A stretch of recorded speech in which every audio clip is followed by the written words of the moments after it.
0 to 100,000, it's on you. But 100,000 to a million, then it's about your team. And then even more so from a million to 10 million, it's more about team building and organizations, things like that. Actual service the law firm is providing requires scalability or extreme predictability as well. In other words, does it matter if I am creating LLCs for people or I'm taking people through a divorce? Like something like a divorce where there's so much hands-on and there's so much, finesse required with the client, and there's so much unknown of what, how long this is going to take and whether it's going to be contested or uncontested and how far it's going to drag my client through the mud. Does that matter when looking at this type of concept and idea? I think it depends on three factors. One is what's the value of the client. So you need to know with clarity exactly what's the average lifetime value of this client. Ideally, you should be most good offers and good practice types. Usually your value should be 5K or more. If it's anything less than $1,000 or $2,000, you'll always be kind of struggling because there's a cost to marketing. There's a cost for you to get those clients. And if it's going to cost you $600 to $1,000 to go generate that client, you're always going to be kind of struggling. So make sure that your value is relatively high. Second is, as you shared, there's a cost to it, whether marketing cost, the operation cost, the lawyer costs, the expenses, the tools, things like that. You also need to have another good grasp of what those costs are for me to be able to serve the clients. If it is divorce, then typically how many hours do I spend? Who spends that time? And what does that cost to me as the law firm owner? So get clarity, not just what the value is, but also your expenses. And then the third factor, I think that's very important, is how fast do you collect on those payments? If you're in a practice type that usually takes like 2 or 3 years plus to be able to collect payments, well, you better really have a good cash flow, or you better have, a good source of money coming in from either somewhere else or something else that kind of keeps you afloat for those 2.5 years until the money comes back to you. So ideally what that leads to is it's usually better to be in those practice types that where you collect money upfront or you're able to actualize on those attorney's fees within max 18 months, but nothing more than that. Now, in my experience, often the reason why somebody who starts their second law firm or adds another practice area, they can have a much more contracted time frame to success. It's often because they've learned how to delegate and they've learned to bring people on and to hire much faster, to expand their team much faster than they were willing to do the first go around. When you look at the time frame of these various funnels that you've created and how quickly you were able to get them to the volume that they were at, do you attribute some of that to your willingness to be able to delegate quicker? Totally. I think 0 to 100,000, it's on you, but 100,000 to a million, then it's about your team. And then even more so from a million to 10 million, it's more about team building and organizations, things like that. And I being in the trenches of passing this off to other lawyers, I know what kind of belief systems that lawyers have.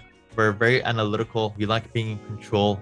There's like those core little traits that we have, which are usually a good thing because, we're lawyers, we're in control, we control, what's going on. But also those become weaknesses at the same time because you feel like it has to be done your way, or people don't understand it as well, people can't do it as well as me, or I don't trust people. There's like a huge trust barrier that I have to work with lawyers. How do you know that this person is not going to come and steal your stuff? I'm like, a lot of those things. So you kind of mentally have to get over those. One thing that helps is when you see other people doing it, being part of a mastermind and seeing people grow, and you're like, hey, this is what it takes. Then it kind of helps you grow. But really most law firm owners need to get over those fears and doubts. I call it FUD, fear, uncertainty, and doubt. Once you get over those, then a lot of doors will open up for you. Now, one of the things that you said at the beginning, and I couldn't agree more, is that there's plenty of fish in the sea. Like you need to conquer this mindset of this limited belief that it's hard to get a client, and I'm competing against everybody else for this client, and really develop this abundance mindset around there's so many clients out there, and it's just a matter of me attracting them and getting those clients to come through my door. But a lot of law firms are practicing in a practice area that's geography based, right? So let's say they're I'll go back to family law. Let's say they're dealing with divorce, right? They're not doing divorce across the country. They're doing divorce specifically within their area. There's only so many people going through divorce in their area. So does this stand true for everybody everywhere, or do they need to start thinking differently about what they're offering and who they're offering it to if they want to achieve this kind of success over the way that you've described it? There's a lot of ways that you could be creative with the way, either how you serve your clients, with what clients you can serve. So there's a lot of creative ways. I'll mention some things to everybody. Referrals, hiring UBE lawyers, a lot of the kind of like creative ways like that, where you be able to kind of broaden your geographic location. But yeah, ideally, you are limited if you're just serving your city. The reality is you're limited by how many people in your city have this problem that are gonna, you're gonna hire a lawyer in the next 30 days that you need to sign up for in the next 30 days. So yes, you are limited if you're just targeting just your city. If that's the case, then you want to add on other cities or figure out creative ways to expand to state. And if you're state right now, how can I turn this into a multi-state law firm is the mindset. But that's the way you gotta be creative about it. And it's also a very easy way to scale. The way that I think about scaling is just like increasing your budget, increasing the geographic location that you can serve clients in, doing more of it. Those are like basically very relatively easy ways to be able to scale. Yeah, predictable ways to scale. If you have something that works and you can just place it into another area, then that will definitely help you to scale. So that totally makes sense. I understand that. Now, one of the things, if you don't mind, there's something that you mentioned, which is that self-sabotage and the mindset that lawyers have about it's hard getting clients. And I think it's very important to call this out. It's self-sabotage. If you make it seem to yourself, you convince yourself and you tell yourself it's hard getting clients, or I'm not technical enough, or these kids are like, doing well because they understand these things. All those things are self-sabotage, self-talk that you're convincing yourself. And every time you say that to yourself, you're literally decreasing your chance of you being successful. And it's very important to be conscious of this and flip it. Flip that talk. Stop, talking down on yourself. Stop saying all these things that are not necessarily true. These are just beliefs that you put on yourself. Please, it's a very easy win for people to fix those mental barriers. But once you do that, I promise things will open up. Again, be very conscious of those self-sabotage limiting belief talks. Yeah, I love that, and that you focused on that, because the reality is that what we think internally is going to drive our external actions. And if you don't think that it's possible for you to get a client, you could have somebody sitting in the boardroom across the table from you trying to sign them up for your services. But if you don't believe you can get a client, you're not going to convince them that they should be your client. And you have to believe in yourself before anybody else can believe in you. So it makes 100% sense, and I couldn't agree more. I think this happens in every line of business. It's not just attorneys. And anybody can be a business owner and worry about where, can I even get the next client, and what if they say no? But you always need to ask yourself, well, what if they say yes? What if I do find them? What can that make possible? And just continue to expand the abundance mindset and overcome the part of you that's talking down on the possibilities.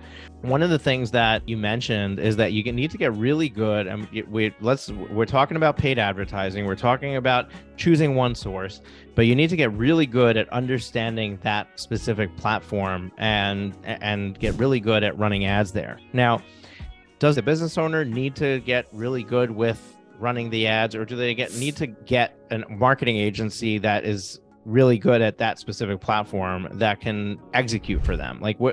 How much of it needs to be our listener, and how much of it needs to be them understanding that this is what I need, and then going out and finding the person to do it? Exactly, understanding it so you can go and get somebody to go do it for you.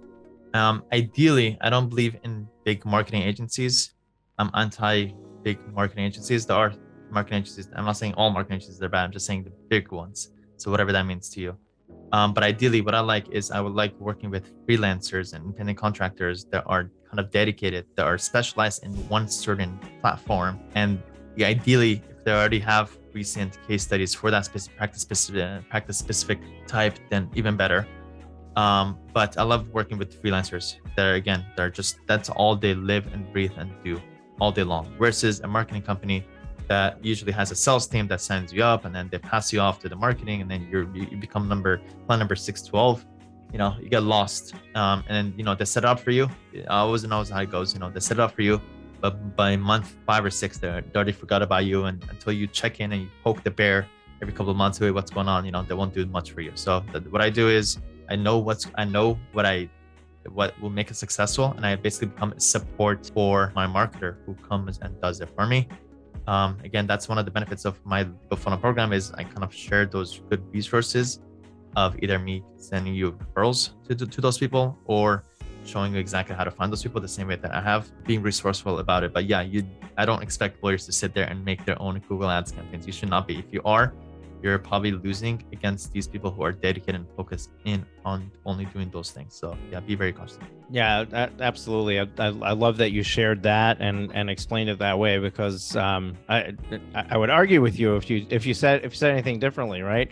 Honestly, the business owner has to, the bigger that you get, the more you need to be asking that question of who, not how, and you need to start that way from day one.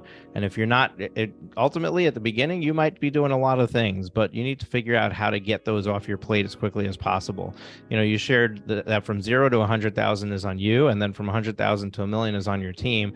And the only caveat that I would add to that is the only reason 0 to 100 is on you is because most law firm owners don't recognize that they need to hire somebody from day one.